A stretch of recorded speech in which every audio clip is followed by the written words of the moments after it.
नमः शिवाय। ओम।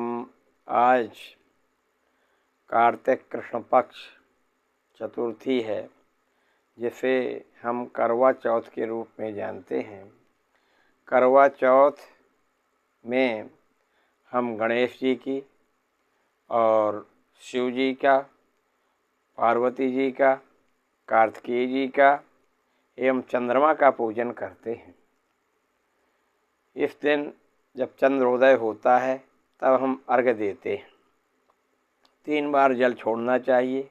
इसका है 7:39 में चंद्रोदय है और 7:16 से ही पूजन प्रारंभ का शुभ मुहूर्त है। इसके बाद हमें 3 बार जल अर्घ्य देना चाहिए। गणेश जी का पहले आवाहन करना चाहिए। ओम गजाननं भूतगणाधिसेवितं कपेत्थजम्बूफलचारुभक्षणम् उमासुतं शोकविनाशकारकं नमामि विघ्नेश्वरपादपङ्कजम्। पंचोपचार खोडोपचार से विधिवत धूप दीप नैवेद्य चढ़ा करके विधिवत पूजन करना चाहिए।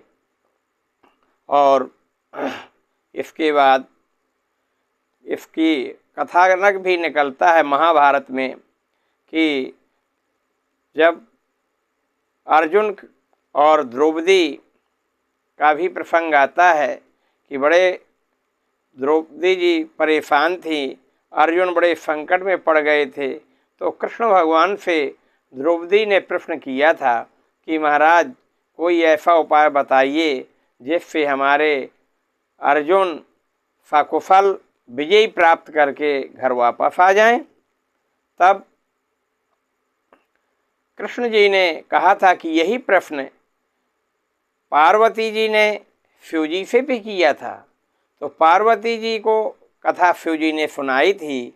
एक राजा थे, उनके 7 पुत्र थे और एक बहन भी थी।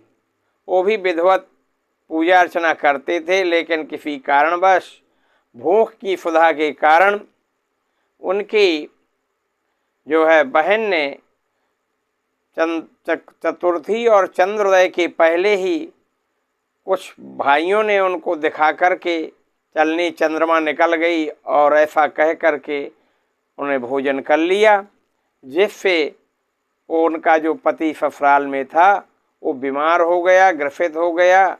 और तब फिर उन्होंने प्रार्थना की और इंद्राणी देवी आईं और इंद्राणी जी के माध्यम से उन्होंने कहा कि हम 12 महीना के अगर तुम गणेश व्रत रहो तो तुम्हारा पति, पुत्र, धन संपत्ति सभी प्राप्त हो जाएगी। तब उस कन्या ने इस व्रत को किया और अर्घ्य दिया, विधिवत पूजन किया।